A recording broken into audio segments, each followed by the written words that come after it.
Hey everyone, welcome back to What Are You Jamming? I'm your host Chris Owen.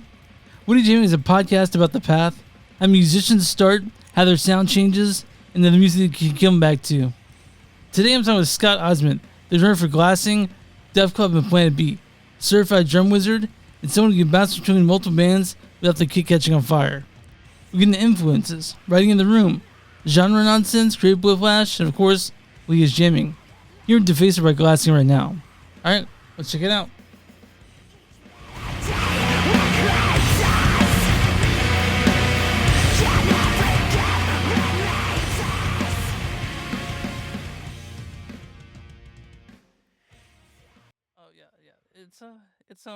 It's one I've started to use. Like I do another podcast called Movies Don't Suck, and some that Yeah, do, and yeah. we use like restream for that. And I usually don't like doing video, but my co-host over there loves to do video. But Fair uh, enough. Yeah. yeah. So Scott, I want you to introduce yourself to the audience that's listening. Hey, I'm Scott Osment. I play drums in Glassing, Def Club, Planet B, do a bunch Yeah. of other projects. So Yeah. I like to start off with this. So like, what's your like getting into music? What was your first like introduction to it? Like, what made you think like I want to play music? Oh man. Let's see. I might have been 14. I'm 34 now. Hmm. And I might have been 14, and I was just honestly, I think it was the Amen break. If you're not familiar, it's like, and I just like that beat. And I was like, that's a sick beat. I mean, I guess, and even before that, I as anyone that's maybe my age, was always kind of into skating, and Uh-huh. I was starting to Mhm. skate, and well, via Tony Hawk, etc. And and I started skating, and I was like maybe able to like pop a curb, and I was like just trying to go down, like, kind of go down bigger Mhm. hills, and then Yeah. yeah, one day I just was trying to go down. I started to wobble. I kicked out. My board went Yeah. down a storm drain. So a couple and I couldn't fit to get it. And I was like, well, I guess I'm done. And then yeah, a couple months later I started playing drums. Yeah. So would you do drums as opposed to like something else like bass guitar or anything like that?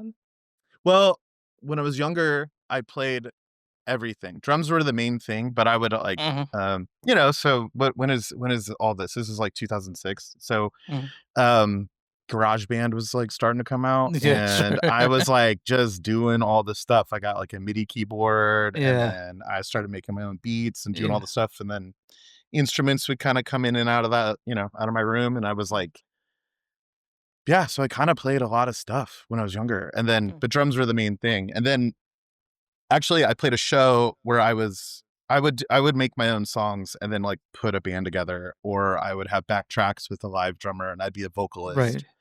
And I was just talking about this the other day, but when I was like 20 or 21, I played a show as a frontman, and I play after the set. I remember going to the bathroom, and like I spit up blood, Oh and shit. and I was and I was like, that's not good. Maybe I should um maybe just stick with something. And so Yeah. when I was 21, I was like, I'll just stick with drums and just Yeah.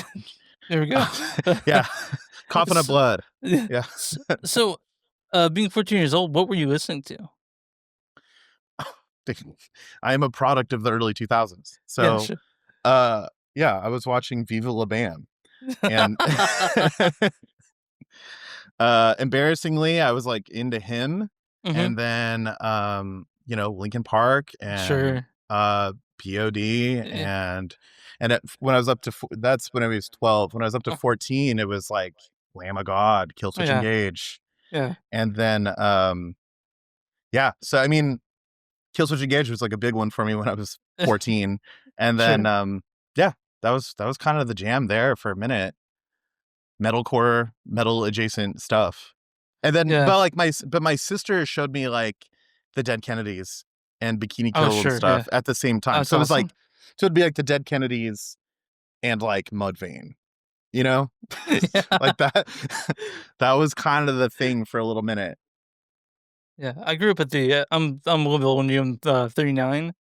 Mhm. So I'm kind of close to that, but like when I was like 14, the 13, 14, for some reason at that time, like in the early 2000s, the late 90s, early 2000s, what was really big then was like Christian metalcore, like Yeah, Say yeah. and Norma Jean and Under Oath, and you're like, there was a time when that was like everyone listened to that shit, but yeah, but I mean, I yeah, became aware of those. I think I became aware of those bands when I was like 14, and I was like, okay, this is great.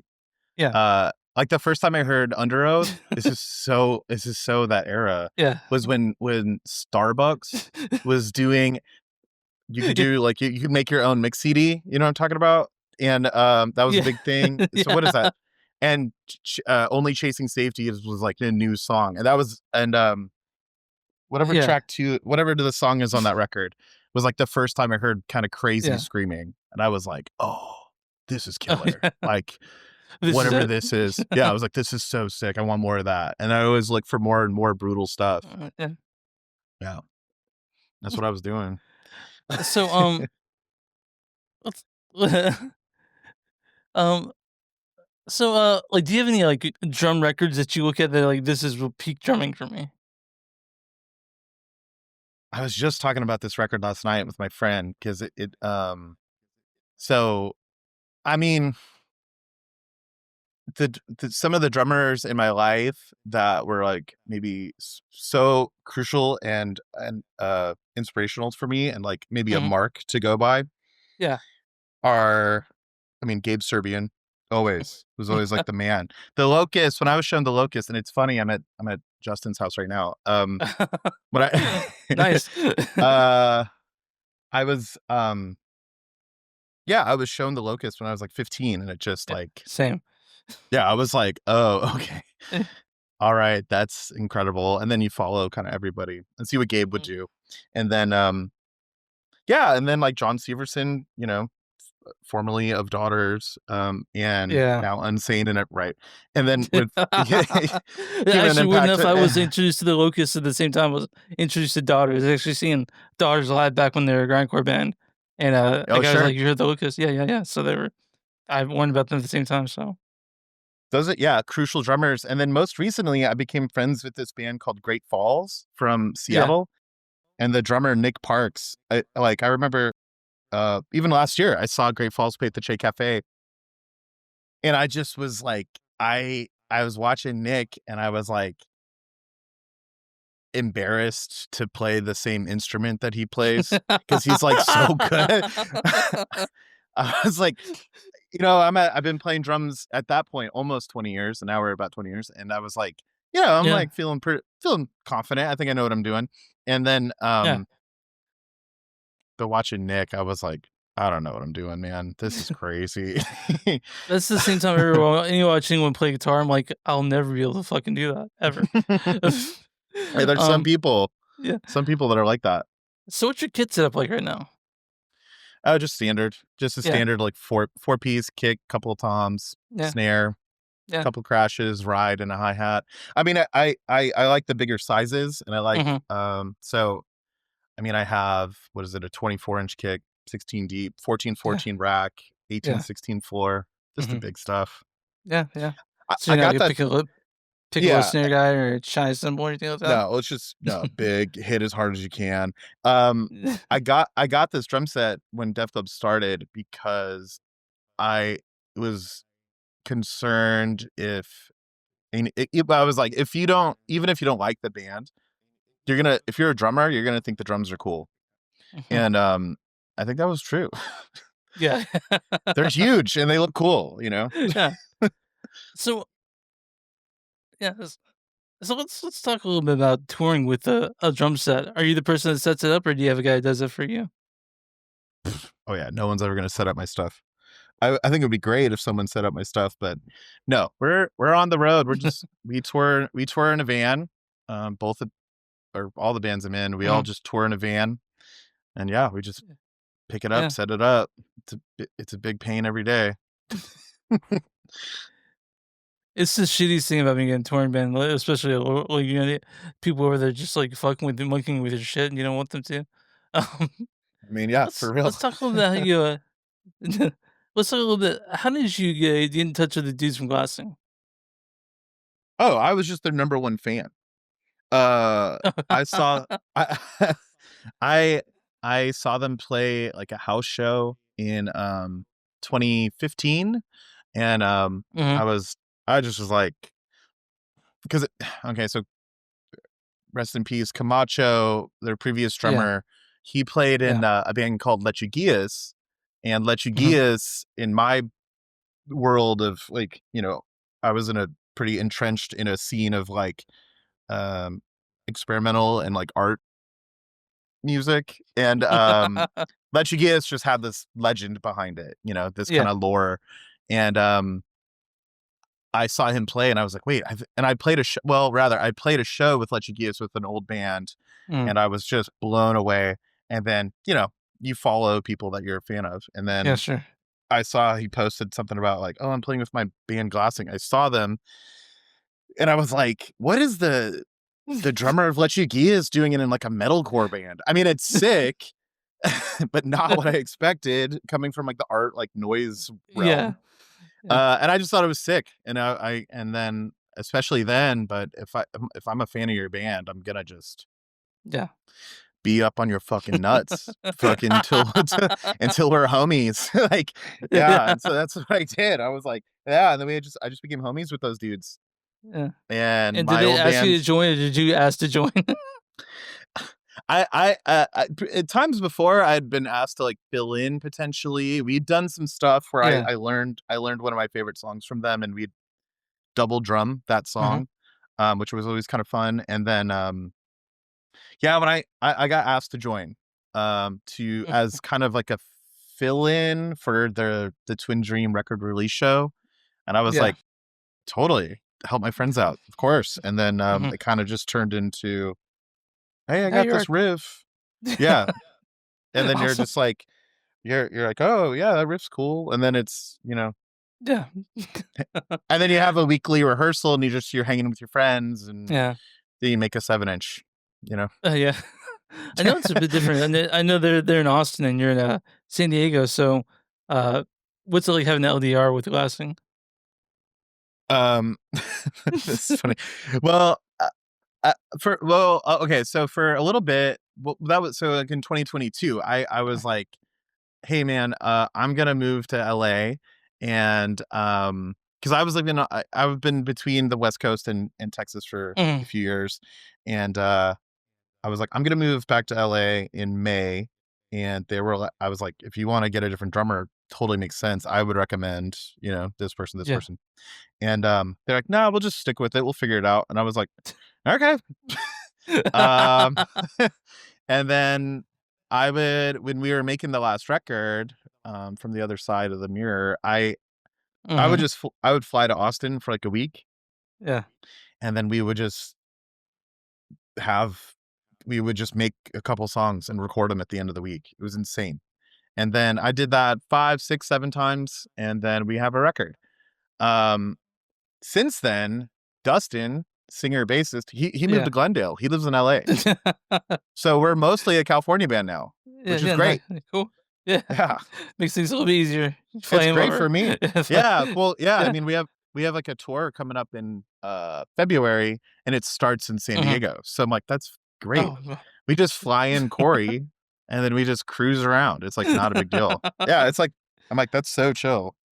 I mean, Yeah. it's still plenty, but it's Yeah. relatively chill. So, stepping in the role as glassing because they're very different than, Def Club, definitely. Oh yeah, Uh, for sure. so, what was, do you feel a pressure to, like I know played for the Twin Shadow release show. So, and Twin Shadow was, like, I think the record that probably introduced them to a lot of people. For me, Twin yeah, I knew Dream about Twin Shadow. Yeah, Twin Dream Twin is Dream, like sorry. arguably like their biggest record Yeah, for sure, and that yeah, was like a arguably. lot of pressure. Yeah, so, That was yeah, a I lot was of asking pressure about to the learn pressure, that. like, yeah. So, I mean, do you feel comfortable with it now? Oh yeah, for sure. I mean, so Yeah. like Camacho had a style that was very unique, and we had like a little drummer. There's Yeah. some friends. We're all drummers, and we all kind of like appreciate each other's styles. Mhm. Like me, like I always felt like it was like me, and then like Camacho, and then like Alton from the band Fuck Money, and then like James Yeah. from Portrayal. I always felt like a good little connection with these guys, and Uh-huh. because we'd appreciate each other's styles, but they were wildly different. Yeah, yeah, But they're all unique. I would say pretty unique. You'd see like another weirdo and you go like, oh, that's so sick. Camacho. So I would like, so we kind of like study each other, yeah. and you kind of go like, oh, he does this thing, he has this move, and I would try to do my best to emulate it. It is wildly unique. And so I'm like aware of his style, and I know how some sort of things he does, but I have my own thing. So I was Yeah. trying to like try to put in some of his style into, so there's like a bit of a, so it's not so jarringly different. Right. Because I've seen some friends bands have like a fill in, and you're like, Mhm. this is kind of a different band. It feels different, Yeah, and yeah. I tried really hard to like have the reverence of this of his style and apply it to my own. Mhm. Um, and that was the thing going forward with the album, because I was like, I'm coming into this band, it'll be their fourth record, so they've established like a thing, like they have like Yeah, a way and like a thing. How do I like write parts that aren't too different but still me? yeah, So there was some stuff sure. that maybe it wouldn't be my first pick to do. It was my first pick with Mhm. the context. Gotcha. So yeah, so creatively that was like an interesting uh thing to do. Cause like for example, like Def Club is just straight from the dome. Like that's like how my brain works. And then so with glassing, I was like, oh, we're taking me and like doing something different with it. So I thought that Yeah. was, yeah, it was a cool thing to do. So, I mean, going back between, I was looking at your touring on your website, osment.com, and it's like it's a straight half Deaf Club, half glassing shows Hmm. on there. Hmm. Um, Hmm. so when transitioning, like, do you have to like, is there a thing you do to transition between those bands, or is it just you slip into the mindset? Yeah, slip into the mindset. I mean, a lot of the times, so like last year, I played a bunch of shows, and it was pretty much, yeah, half glassing, half Def Club, and I would often like stack those tours. Like sometimes it'd be like a couple days apart. Sometimes it would be like a couple weeks Yeah, apart, fuck. and yeah, Yeah. and I would what I do is you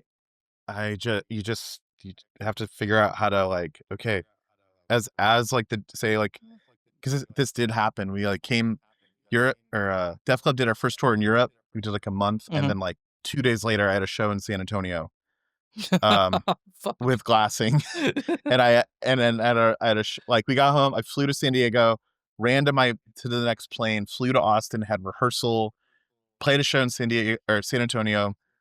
Next day was our record release show, in Austin, and it was like, yeah, it's just like, I had the time on the flights to kind of just like, okay, Def Club's done, clear out, and then like start listening to some glassing songs and going like, how do these go again? And then try to just do them. Yeah, God, it's I it's did. it's it's a weird process. So That's how is writing with Planet B, Death Club, and Glassing? Are they all different ways of writing, or is it sort of you apply the same thing to each band? They're wildly different. Yeah, yeah, Wildly different. I mean, I would say Planet B, for example, operates more as like producer project.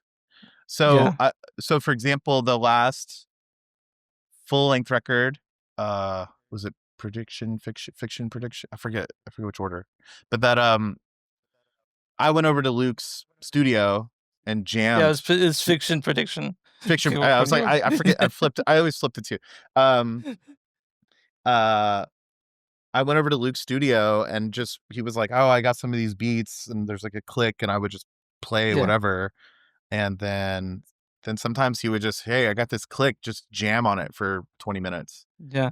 and be like, "Okay," and then I did all that, and I was like, "Okay, bye," and then and then he would just kind of like mess with it or manipulate it in whatever way, and then when it would come to perform live, I would learn me and Kevin would learn those songs as they are on the recording, and then try to add different drum stuff on top of that if possible. Right. Yeah. So it's more, it almost feels more like I'm like a session player to some Mm-hmm. extent in that one.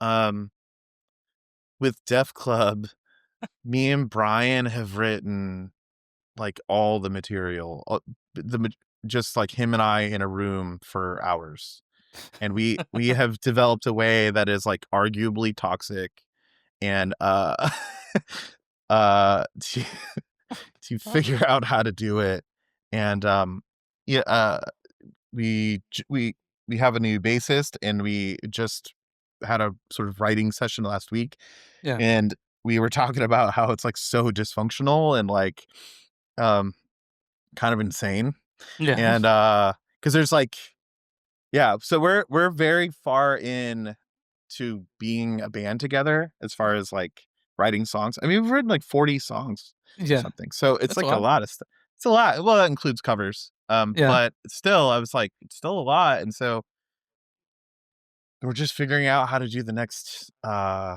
um whatever the next sound of the band is going to be. We kind of like tapped into something last week that we're kind of psyched about. So yeah, that band is just like me and Brian get in a room and just hammer it out and like again, Yeah. arguably toxically communicate. Glassing is a little bit more um I also want to point out that Def Club and Glassing are both jam bands, like Yeah. in that like we have to be in the room. Oh yeah, Like, sure. we're not doing this, like, emailing a riff and being like, "That's the part." It's like, Yeah. I mean, maybe that'll happen, and, like, in Glass and Corey will send, like, "I'm working on this," and we're like, "It's not that good." Or we're like, or we're like, "Oh, the back half of that riff is kinda cool, so Yeah. let's maybe work on that or something," and, so what, most recently, Glassing got together like a month ago, and we had like a little seed, or like we had like a seed of a song, and then we had like the majority of a song written, and then we just jammed on it and made it better. And I was like, this is the move. And then so we have a little phone recording of that. Yeah. Um, but yeah, that band is like such a in the room, because like Corey will pull up with some riffs, Yeah. and they will be shot down by Dustin Yeah. almost 100% of the time. And then and then the best stuff we'll make is like off the cuff Uh, in the moment. yeah. So yeah, it's Do you kind ever of shoot weird down how it riffs? works. I shoot Oh, for sure. I Yeah. mean, I shoot on stuff all the time, but also, I try to like be a team player and try to hear the full vision and be like, I'll play your drum beat Yeah. Yeah. if I can understand the vision. Um Also at the same time, specifically with Corey, if him and I wanted to make like an improv metalcore band, we could do it. We could write it today, dude. Him and I, like, Dustin will go to the bathroom, and him and I'll just like do like some stupid breakdown or like, and we'll just riff like metalcore stuff so Yeah. easily. It's like so natural, so funny. How do you feel about terms like black gaze, which is kind of a newer thing, I guess, like when people talk about it? I, it's fine. The genre names are fine. I just think it's funny that people call glassing that, Yeah. because I don't really hear it, Neither do but I. I don't really get it. I'm like, I think we're kind of like just a hardcore band. Yeah. Yeah. Um, Maybe like sometimes more melodic, sometimes more heavy, but like but yeah, we get that a lot. And I think that's fine. I think if you want to call us whatever you want to call us, that sounds great. Um, I mean, this kind of newer stuff we've been writing is maybe that black gaze might actually apply. Oh yeah. Um, yeah, in my actual opinion, I'm like, oh, this actually, okay, okay, kind Okay. of, yeah, we're doing. But I think it's funny people call us that. One of my good friends, he called us. He was like, "Dude, you guys are like the best American black metal band." I was like, "Where's the? I mean, the vocals. I'm like I'm not blasting that much. Like Yeah. Yeah. that's what I think black metal is like blasting Yeah. some guy crying. You know? um. So, are you guys like how close do you think you are with the new Glassing record and new Death Cult record? Let's see, glassing. Oh, it's so contentious right now. Let's see. We have we have like, I would say either the bulk of or a full record of a wildly different style of music, Yeah. basically ready to go. Like total vibe shift, total tonal shift. Um, arguably would a lot of people would not like it. I think it's great. And then we're also working on some other songs for an LP as well. So there's with Glassing, there's almost like two kind of records kind of going on right now. Mhm. Um, and then Def Club, we just started. I mean, our record came out a couple months ago. So Yeah. um we just started getting little nuggets. Like we can never Sure. get together. Everybody's like everybody in Def Club's the busiest person. Um, so it's like almost impossible for us to get together. Brian owns a record store. He's always doing Yeah. that. And then he's the one that lives out of town because we're now Oh, yeah. a base. Yeah. So it's like me, JP, and Colin all live in San Diego. So Brian can come down or we can come up like 1 or 2 days a week tops. And we don't usually even do that. Yeah. So it's like, yeah, but we're actually, as of last night, we're like going to start being in, putting a schedule together to like make some stuff. So we have a bunch of little nuggets though. We have like, oh, a little 30-second little chunk and you're like, oh, that's cool. Yeah. Forgot it. Um, Yeah. but yeah, when we do get together, say for, recently we had rehearsal for some shows. We were like, but we just came off a tour, so we didn't really need to rehearse. So we were just like, let's get together and write. So we'll just record whatever we jam or write that day and then hold on to that and then Yeah. try to remember it when we get together.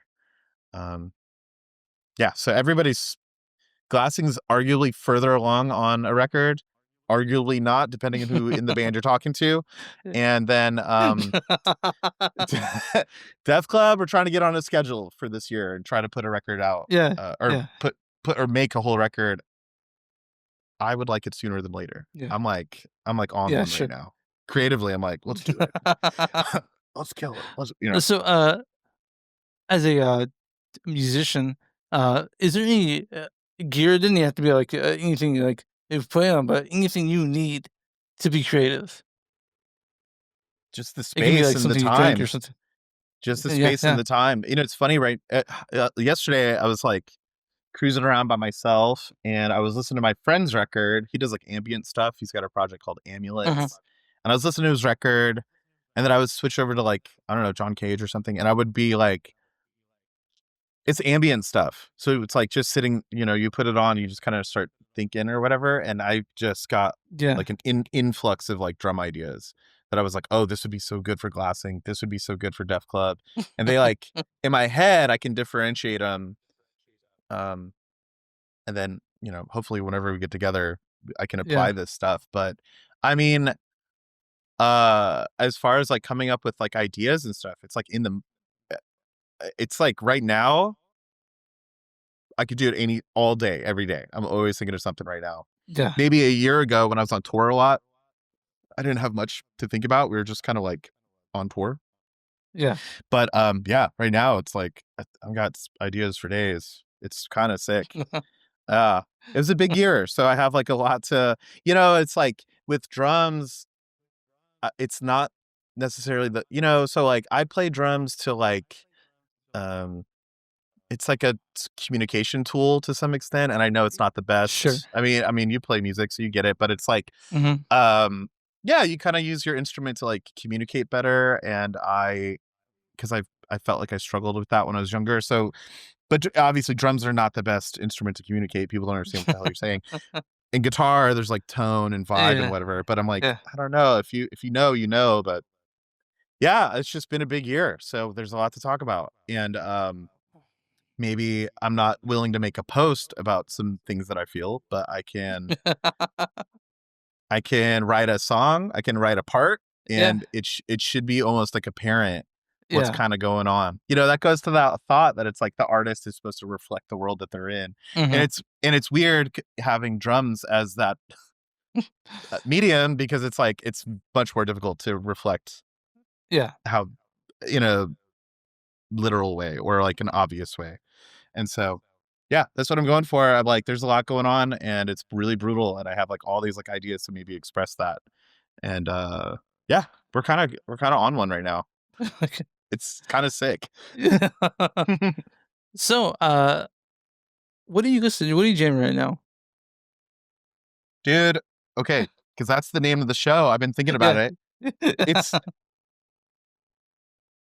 okay. I have like different kind of tiers of this as well. It's So true. Yeah, really, absolutely. really, this year has been great for music for me. It has. But the Model Actress record, Pirouette, that's the one. I've been listening to that. I probably, especially the past week, I probably listened to it multiple times a day. I sing along in my car, do the whole thing. The other, I've been listening to that, and then totally juxtaposed with the La Dispute record. No one was driving the car. Okay. Perfect record. I mean, I've been following that band forever, and I've been following Model Actress forever, and they're just like killing it. Those two have been like the ones recently, and then that with the Amulets record, the new one I forget the name of, and then Touche Amore, their record last year. That's like it, dude. Yeah. That's what I've been jamming hard. But like that Model Actress record has been like, Okay. I put that on all the time. I don't know if you messed with that. I will mess with that. You tell me that. Just tell me that. Really? Like, what You don't I'm know that jamming a band? little hard right now is I've heard the band. I've not heard them though. I heard of the band. I'll check it out, man. You heard of it? Yeah. I've been listening to that Agriculture's new one a lot. Agriculture's new one is yeah. something. Sure. Yeah. So yeah. I haven't jammed that whole record yet. I listened to like a song and yeah, I think I need to try it out again. I remember playing a couple shows with them a couple years ago, and they were very good live. So yeah, I haven't really jammed the whole record yet. Yeah, listen to that. I'm like also like listening to the new Glassing record and that. I'm like, I'll never ever fucking be that creative because it's insane. The ideas you guys are putting into the stuff. So, thank you, appreciate again, it. no problem. But man, I got one more question. What's your favorite place to play? What's your favorite place to play? Okay, so there's city, there's venue. I mean, it's like, this is gonna sound because you know what? Because I've gotten to tour internationally. The city of Prague was like unbelievable. Right. We Def Club played at a venue called Bike Jesus, and it was it was like one of the best shows I've ever played. And Awesome. playing in that city and the vibe there was like incredible. And I mean that's like in Europe. That was it's one of my favorite spots, and I'm lucky this next year. I don't think it's announced yet, but both Glassing and Def Club are playing in Prague, and I'm like, hell yeah, fuck. I'm like so sick. Okay, sick. I want to go there because the vibe's always good. There's like a good like music energy and culture there, and it's a good vibe over there. I don't think I think I've played there 3 times now, and it's been great. Yeah. And then, I mean, it's funny, like, I don't want to talk shit about San Diego, but like, this is not the best place to play. It's not the best place to play shows. I'll tell you that. I like all my friends a lot. Oh San Diego, sure. Yeah. But I don't know. I don't know about the gigs here. Yeah, dude, Prague's like incredible, and always in the Bay, like San Francisco, Oakland, whatever. I don't think you're ever gonna have a bad time there. Sure. Yeah. Awesome. Well, Scott, I really want to thank you for taking the time out of your day to talk to me. Oh, for sure. Thank you for having me.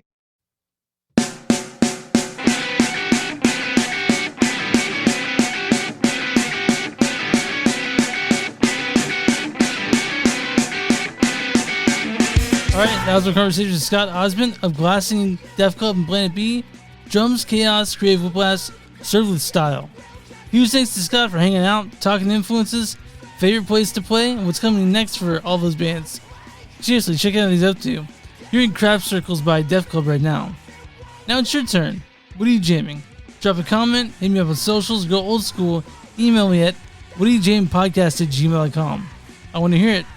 Thanks for listening, guys, and I'll see you later.